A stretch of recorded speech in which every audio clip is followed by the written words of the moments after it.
I've always loved vlogging, but my attempts at it has always been short-lived.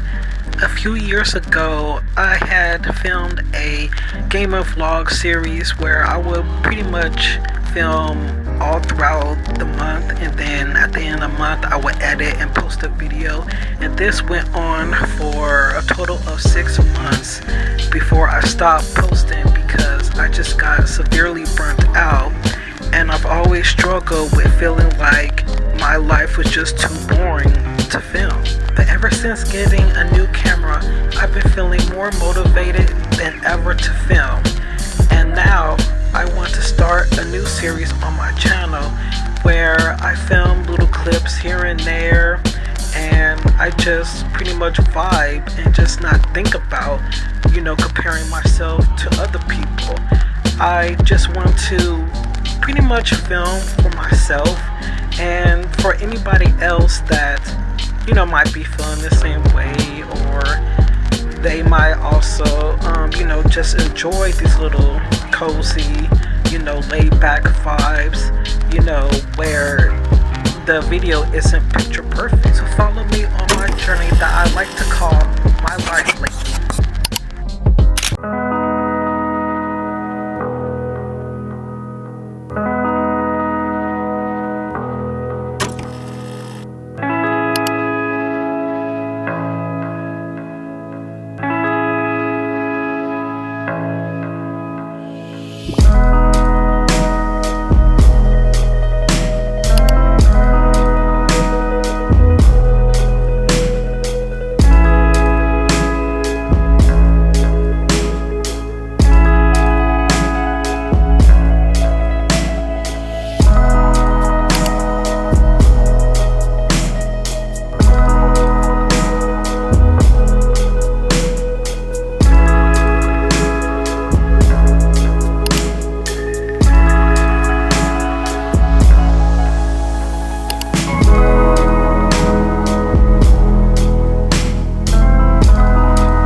Y'all, Avatar Fire and Ash is finally out on Disney Plus. Really excited about Avatar Fire and Ash being out on Disney Plus now. I wish I could have watched it for my birthday, because that's what I did with the second movie for my birthday back in 2023. And it was a lot of fun, but I'm really excited that it's finally out. I love the Avatar movies. Like, I remember when the first one came out in 2009, and I just fell in love with it. I even have it on DVD. Like, that's how much I love the movies. I was like, when I saw it at Walmart, I was like, ooh, I really want this, even though, I'm not really a big movie watcher, especially rewatcher, but I really, really wanted it on DVD. And yeah, so I love the Avatar movies. I remember seeing like the first one in theaters.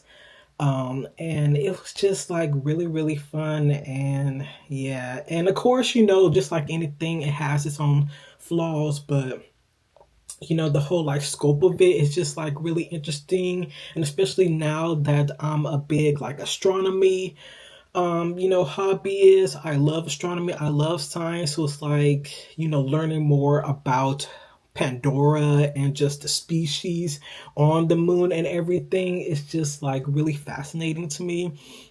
So I really can't wait to see what they do in Fire and Ash. Cause honestly, when I watched the second movie, what was it, The Way of Water, something like that. It was cool, but I didn't really care too much for it just because it was a lot of action, and I'm not really into a lot of action. Like, I don't like watching movies that's just like nonstop action. Like, I remember when I watched the entire John Wick movie series. Not by choice, because I was staying in a motel with my mom and stepdad one time, and of course, when you stay in hotel rooms, they don't really have that much, as far as with cable and everything. So we pretty much just had the John Wick movies on like all day, and they were just like the channel that it was on was just playing just like all the John Wick movies. And so I pretty much watched the entire John Wick series that, was available at that time. And John Wick, I will say, is pretty interesting, but again, I wasn't like in love with it because it was just like nonstop action. And so that's how I felt about the second movie. It was just like, I really did like, you know, how it was like set up and everything, but it was definitely just like nonstop action. Which I didn't love, but everything else, I love like learning about, the people that were connected to like the water, connected to the aquatic creatures and everything. Like that was fun, and just getting to see like the main characters again too. I liked, but yes, I can't wait to see what Fire and Ash is all about because I have seen like some pictures like a couple of years ago when it was talked about like what it was possibly going to be about, and I do really like the premise of like there being like volcanic people, there being like people that live like in the mountains near, a volcano or something like that. Like I just love I just love learning about like the different like biomes and like the different species and the different ways of how like people, live and like adapt to their environment. I just love that. So yeah, I'm gonna be watching that really, really soon, and I hope I like it. Because again, like the first movie is still like top tier to me, and then the second movie was, I will probably get it maybe an 8 or 9 out of 10. Because I still liked it, I just didn't like the, nonstop action. So hopefully, I end up really, really liking the third movie. But we shall see.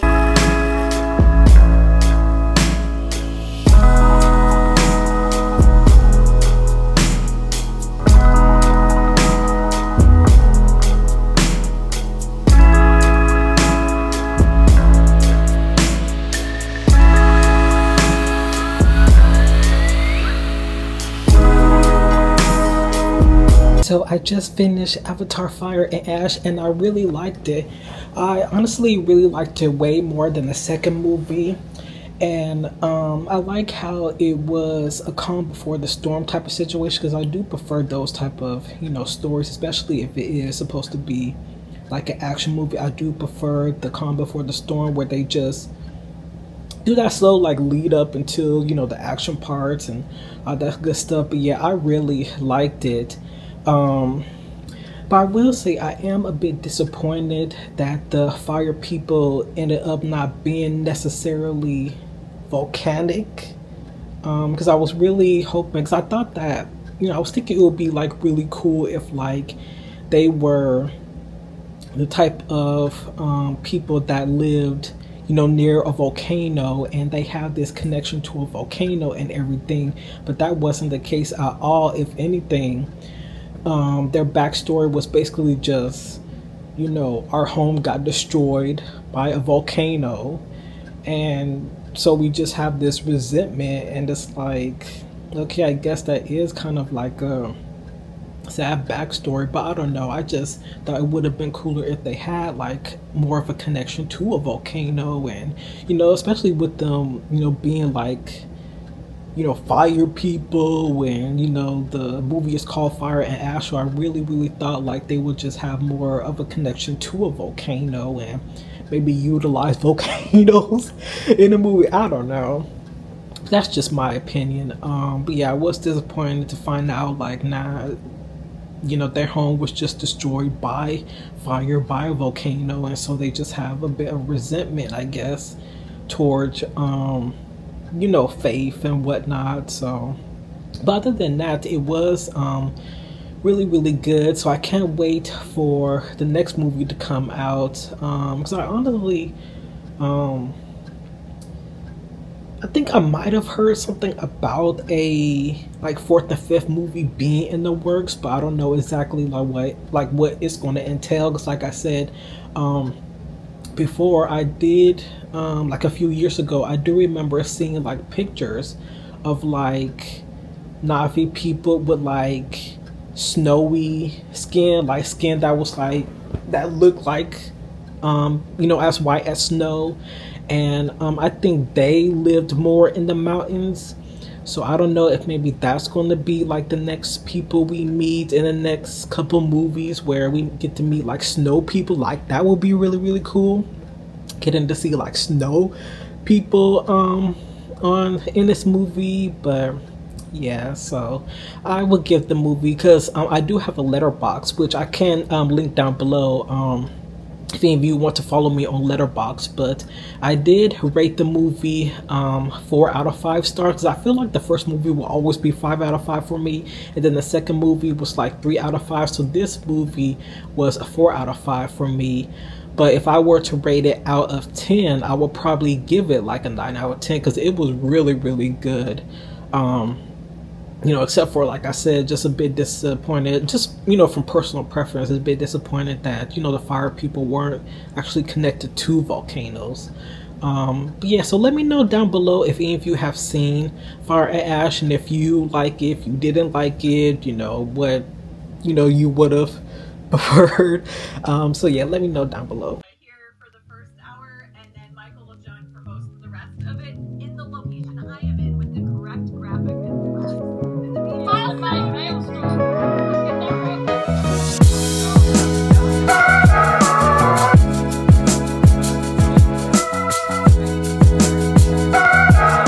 So I decided to impulsively, kind of not impulsively, because I have been thinking about this for a little bit, but I decided to randomly just shave my facial hair. Because I've been rocking this my facial hair for like the last like 2 or 3 years, and I really like my facial hair, but yeah, it's getting to that point where I kind of just want to like change things up and just go back to like a clean shaven face. So I decided to go ahead and shave my hair, and since I don't have any shaving cream, I'm using leave-in conditioner that I use on my hair. So I did read that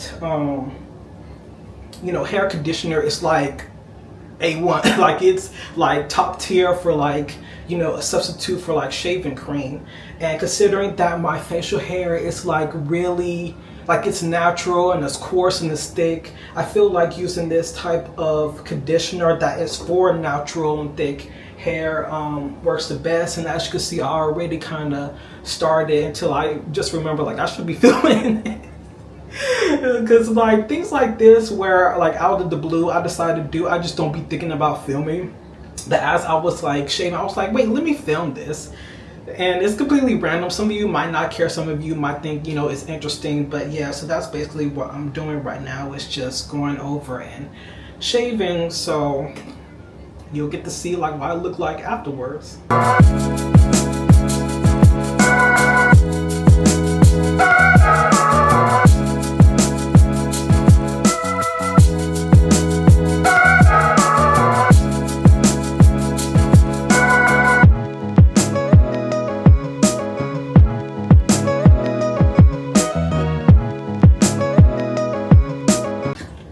I will say though, the one downside of me shaving my facial hair, well, there's actually 2 downsides.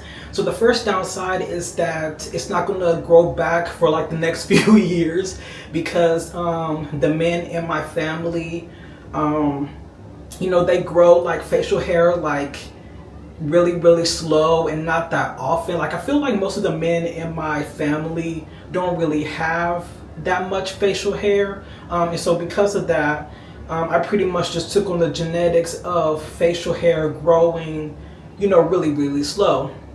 And so because of that, my facial hair that I have, it took like, I want to say like 3 or 4 years, honestly, for it to start like growing in and be visible. So like that's the first downside.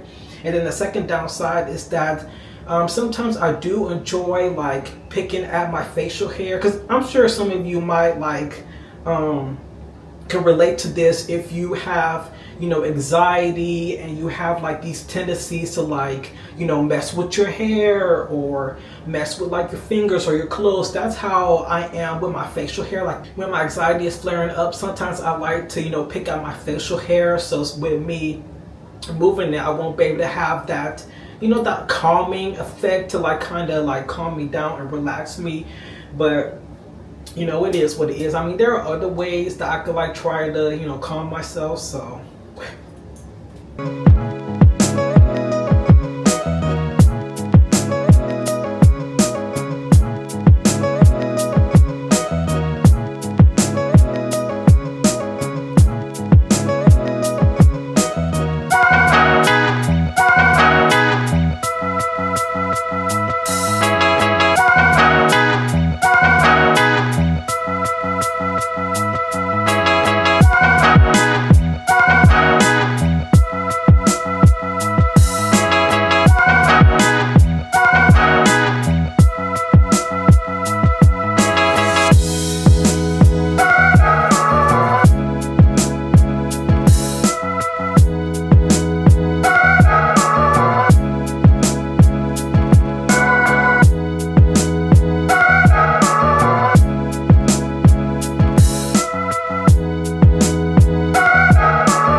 final look. And considering this was my very first time shaving my face, I think I did really good. I'm glad that I looked it up on how to shave your face, because yeah, that was my very first time. But I think I did pretty good of getting rid of, you know, all of the hairs and whatnot. So yeah, so this is how I look now, just clean shaven like how I looked before. And yeah, I honestly really did miss having like a clean shaven face. Like I just, you know, I've had it like for so long, and then for the past like couple years I just been rocking, you know, facial hair, which was pretty cool. And I did like it on me, but it's like now I kind of want to just, you know, change and just, you know, go back to how I looked before for a little bit. But yeah, so we shall see how long it takes for my facial hair to come back. Because like I said, it took like 3 or 4 years for it to even get to that length. So I imagine that it'll probably take, you know, that just as long. But yeah.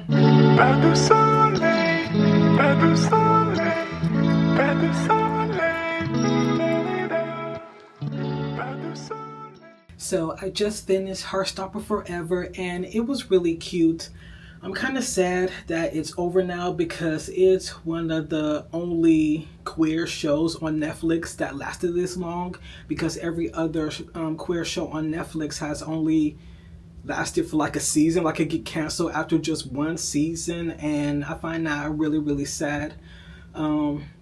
But yeah, I like the movie, and I really want to get the books. I've been wanting to get the books for like the longest, so I really need to get the books. But I really do hope that we get more queer shows from other countries, because I feel like Hollywood, especially in 2026, I feel like Hollywood is just not ready to produce a really good queer show that gets renewed season after season. Because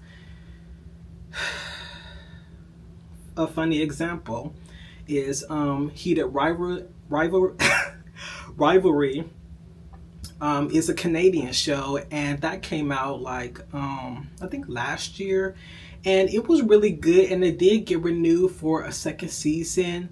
You know, everybody loved it. It deserved its flowers. But of course, you know, the Hollywood executives, you know, they were like they completely missed the plot, because I saw articles where, you know, they decided that they're going to start, you know, adapting hockey books.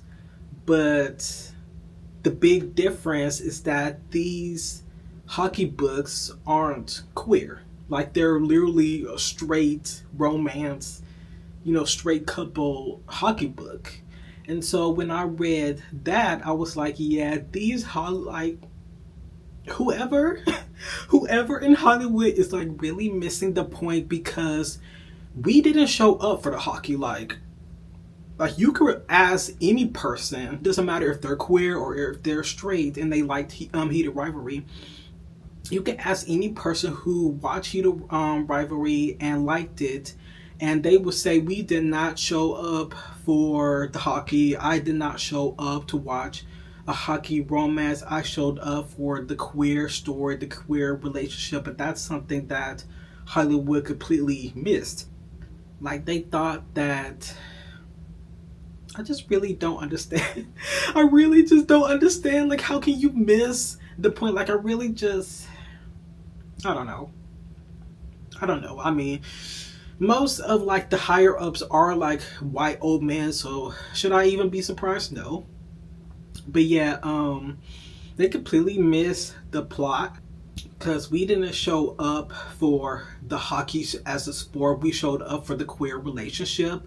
And so the fact that they just completely like disregard the queer relationship and just thought like, oh, Heated Rivalry got popular because everybody loved hockey, and it's like, no, like we were there for the relationship, not hockey.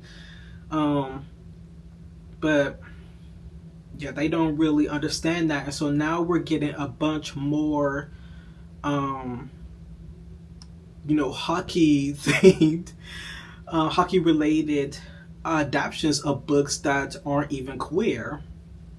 And I'm going to play the devil's advocate and be a little petty and say that I honestly hope they flop. And I know that's me because, again, these are like adaptations of, like, these are original stories. These are adaptations of a person's actual book. So I know that's probably, mean to say that I hope someone's adaptation of their book flops. But the reason why I'm saying this is because I want these Hollywood executives to know that we didn't show up for heated rivalry for, the hockey. We showed up for the queer plot, for the queer relationship. And so I feel like if these straight adaptations of these hockey stories flop, then I'm just like hoping, even though it's probably just wishful thinking, but I'm just hoping that it will click in their mind like, oh, Heated Rivalry was a hockey adaptation and it got popular, but these other hockey adaptations, flopped. Like they didn't, get as popular. So maybe we need to like take a step back and just think on why is that. Like that's just my wishful thinking that I'm hoping what happened. So that's why I'm saying I hope they flop, because if they don't flop and if people still show up for them, then that is just going to tell these Hollywood executives like, oh yeah, we were right. Like everybody didn't show up for Heated Rivalry for the queer plot. They showed up for just the hockey. So let's keep making more. So it's just, it's just one of those things where it's like, like I believe in voting with your wallet. And with voting with your wallet, I feel like we need to imply that when it comes to, TV shows and movies. Because, that's what they look at. Like these Hollywood executives, they look at like, okay, this movie or TV show flopped, so let's not do that again. Or, oh, this TV or movie show, popped off and got really, really popular, everything. So let's keep making more. So I just, yeah, that's like, I don't know like what else to say. That's just, basically how I feel. But yeah, overall I just feel like Hollywood is just not, clearly they're not ready to make a successful queer show for Americans, and so we really do have to rely on other countries and Asia and Europe and whatever, because they know, like they make really good queer, gay, adaptions and just, TV shows and movies in general. And I just hope that they keep making more, because I'm gonna just eat it up. Like I'm gonna eat it all up, because I have nothing from America. As an American, I literally have nothing from America, because every single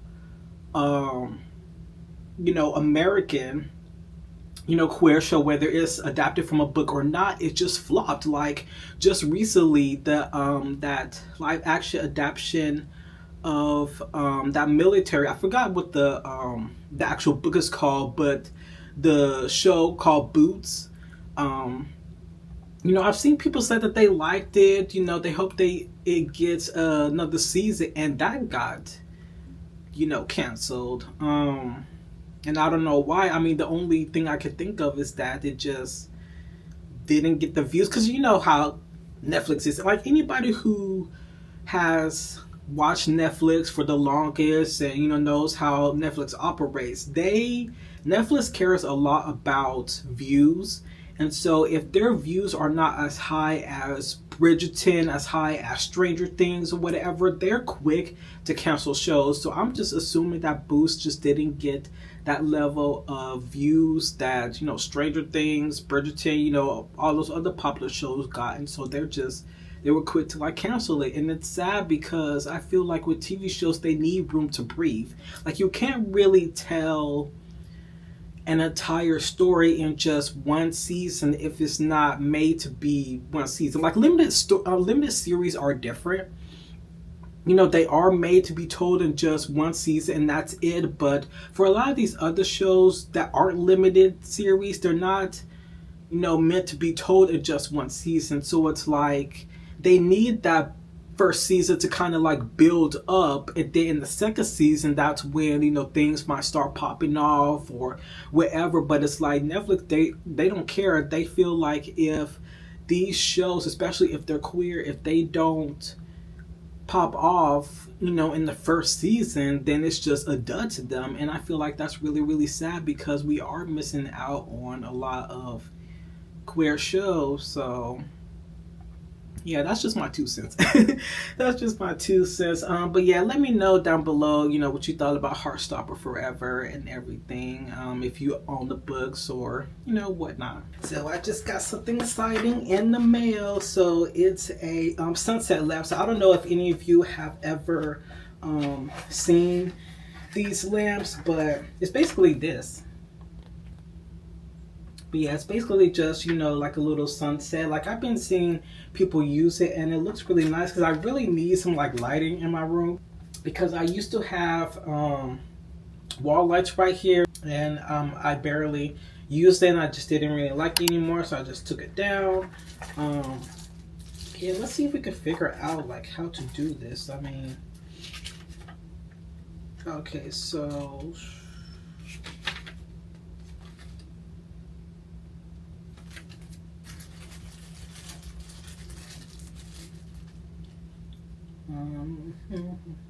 so these are like the different buttons.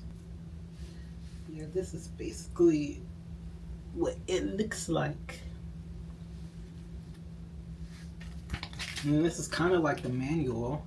So yeah, it has control buttons, then color gradients, and you can also download an app, which I kind of don't want to do. So I'm hoping I could just like control the lighting with just, you know, this right here.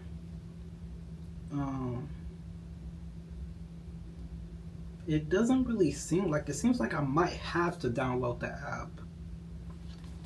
Alright, well, we'll see. Let's go ahead and open up the base. Then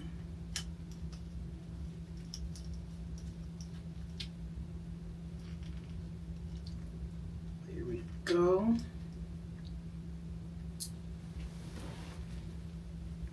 And I was thinking about putting it over here. So let's see if I can even have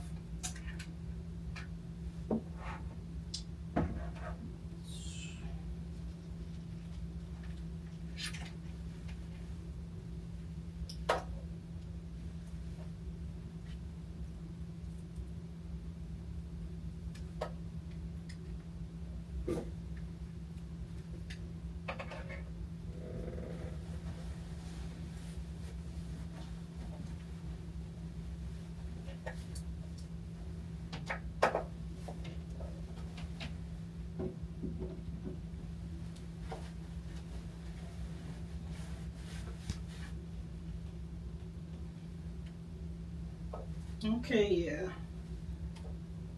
Ooh, yeah. I'm kind of thinking maybe I should put it in the front, though. Ooh. Ooh, yeah, that looks nice. Let's see.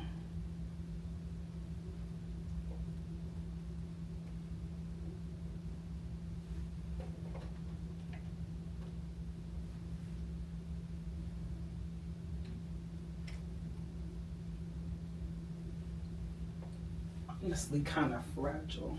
Okay, so it seems like I am able to change the colors. Let me see. Okay, here we go. Yes, I am able to change the colors. Ooh, nice.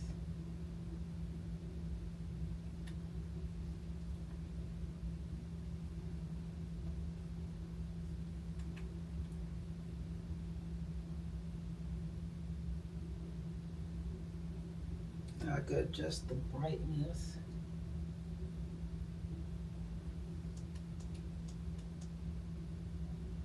Like that, so nice. So I really do like the sunset lamp, but unfortunately, because of how my room is made. I'm not able to like find any other good place to put it, because if it's put over here, then the circle is going to be kind of like stretched out. But then if I put it over to where my TV is, then it's also not going to really look that good. So really, the only place that looks decent enough is able to look exactly, you know, how I want it, is by putting it on my desk. But if I put it on my desk, then that means the light is going to be shining directly in in my face and in my eyes, and I don't want that. So I'm gonna just have to like play around with it and see, because I do like it, but unfortunately, just because of how my room is like made and decorated, there isn't really that many good spots that I could just put it on that will look nice. So I'm gonna just have to play around and just play around with the angles and stuff like that. I hope you guys enjoyed this little vlog. I enjoyed filming it and everything, and just having fun, just getting back into vlogging, especially with me having this new camera that does make it a lot more easier for me to film, especially film like fun different angles that I wouldn't be able to film with just a regular size camera. So I hope you guys enjoyed this vlog and everything. And yeah, so comment down below if you've seen Heartstopper and just anything else you want to talk about. But yeah, so like this video, like, subscribe for more vlogs and other content, and follow me on my social medias. They'll be linked down below. But yeah, so I'll see y'all in my next video.